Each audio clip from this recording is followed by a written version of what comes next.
Hello guys! Today I'm making a voiceover because with markers you need to be fast and focused. I decided it would be a better thing to do.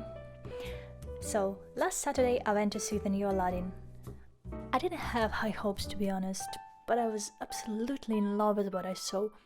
It was not perfect, but I enjoyed it so much. Genie, Abu and the carpet, they were amazing. Although I felt kind of disappointed that Iago didn't have a significant role, because in the cartoon he was one of the best characters. Anyway, I put off my existing ideas for the second video and decided to draw Aladdin. A little disclaimer, I have many markers, but I hate doing line art just because I'm so bad at it. And that's why most of the time those markers just stay in a bag. And that's why all I've ever done before were super small drawings like cute girl portraits or just simple coloring of tiny doodles. So I can officially call this Aladdin drawing my first big illustration done with markers. Yeah, I know, smart choice. You don't have experience, but you choose something difficult and also film it on camera. Yay!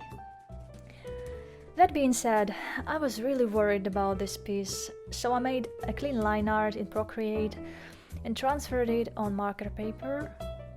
However, I didn't predict that markers would destroy the sketch almost completely. So I had to rely on my intuition and I can say I was happy with what I saw in the end. However, I'm still uploading the video just because that's exactly why I started this channel in the first place. I needed some discipline in my life, some big goal that can motivate me to do something new and challenging. I've heard some YouTubers say that making videos really helped them to see their progress and also made them work harder and improve. I think it's awesome. When you compare your old self to who you are today, it's a good and healthy thing to do, because comparing yourself to other artists is one of the most destructive habits I can imagine.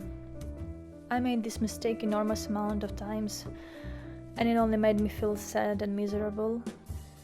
It becomes only worse when your artistic way is very different from what you see in social media. I know that many people out there are just like me, always anxious, full of fears, self-doubt, thinking that they're not good or smart or talented enough and just need to give up. Don't give up, guys. You know, I used to make singing videos for my other YouTube channel, and I received many wonderful messages from people who were telling me how my voice touched their hearts and made them cry. It made me cry too sometimes. This kind of interaction with people when you feel that you're not alone in the world, when you do something that affects someone on the other side of the planet, this is something worth living for. I happened to see other artists telling how they were drawing since they could hold a pencil. And some even say that back then they already knew how to draw better than others. Yeah, really. I hear about supporting parents, art schools, various projects, conventions. I see 17-year-old artists who draw better than I ever will. It's kind of upsetting. You know, I also liked to draw when I was a kid. I wasted kilometers of paper to draw animals, people, to copy characters from the books and cartoons, etc. I even invented my own characters for the existing anime just because I hated some protagonists and wanted to replace them, at least in my imagination. But unfortunately, I grew up in the 90s in a post-Soviet country, with my parents being very old-fashioned. My father used to compare me to my older sister, telling me that I was okay, but not quite as good as her. When I sang songs, he compared me to the original singers, telling me I was not them, obviously. So it became normal to me to accept the fact that I was always worse than someone else. And unfortunately, I must admit that it stayed with me forever. When I was in middle school, I was drawing Sailor Moon during all classes. When I went to college, I started to draw portraits of my favorite musicians. Then I became a gothic girl, drawing dark stuff and writing silly depressive poetry. I even had a dream to write books. Never happened. I wasn't lucky enough for my parents to see how I could use all this creativity to get a job in the future. So when it was time to go to the university, they chose economics. The most useless thing in my whole life. 6 years in uni killed most of my creative thinking and imagination. I don't know, my brain just became super lazy. I never stopped drawing though, but it actually happened very rarely. My growth was almost non-existent. With time I started to understand what looked good and what was shitty, but my skill was never good enough to meet my own expectations. I graduated at 22 and found a job in customer support when I worked for the next 4 years. After simple calculations, you may see that I was far behind most of the artists I could find on the internet, both in skills and the time. After 25, you start to question yourself about life choices. In 2016, I experienced something that people call a burnout. I simply stopped enjoying anything.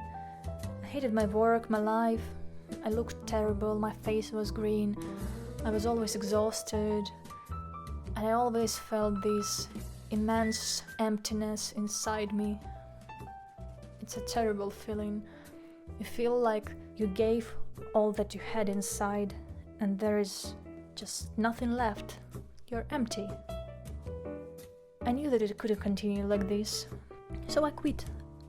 I took the money that I managed to save and went on a 6-week-long vacation to Spain and Portugal. Then I went to Italy for 3 or 4 weeks, and when I returned, I started making art. A lot of art. Sometimes very ugly. And I was 28 and I had no profession. I didn't believe in myself. I didn't know what I could do in the future. I created an Instagram account where I started to post my drawings. I met some amazing people there, but I still felt very lonely at that period. I had no artist friends, no one to ask for advice, no one to discuss art-related topics. Of course, now things have changed a little, but I still feel I'm not good enough to even talk to cool, famous artists, and I still don't know how to react to compliments. And I always feel the pressure that I don't have enough time, I must hurry, because I'm so old and I still need to learn a million things. There was a period when I had some serious depression because of that, and I had to go to therapy. I must say that a psychologist made me feel really stupid for my invented problems, and she also gave me some drugs. But on the other hand, it really helped me to heal myself faster, just to save money, because I'm greedy. I need money for other things, you know? I have this silly idea that this YouTube channel can actually be my therapy. I would really love to share my art, my experience, my thoughts here. And hopefully I can meet many nice people who will remind me that I'm not alone. Well, we're never alone as long as we support each other, right? So, thank you for watching, guys, and for listening to that long, strange story. I just wanted to share my not so successful art journey, so maybe someone would feel better about their own life. Okay, see you in the next video. Bye!